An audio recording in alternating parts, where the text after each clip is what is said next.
Assalamu alaikum, YouTube көрермандары. Бұл көк ат сатылады, туғандар. Улаққа түшет. Жашы қанша Арслан? 2 азды, я?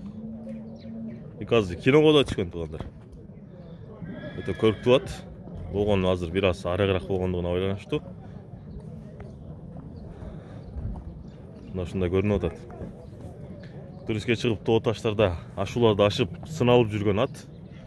Туғандар 100% гарантия десе болады. Жақсы аттығына.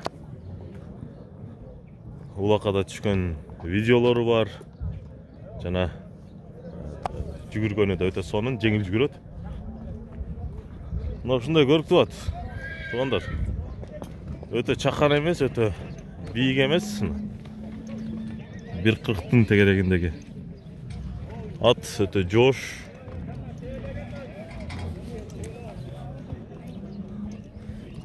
Тақаға болса 150% гарантия ма, туғандар. Күтті көтереді, өзің әлі қаға көрсең болады бұны. Ишке Арслан, ишке қандай? Универсал. Универсал, ә? Отын артып тұрып, көшке біртесің өзі келе өрет, ә?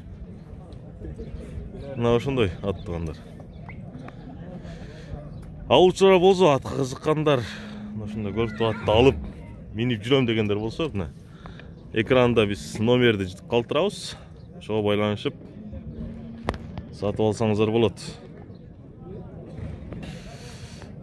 Түй Жалауаттан келген, былтырғы жылы келіп, азыр Қызылкөлде турларға шығып жүрген. Бірақ ақша керектігін ойланышты.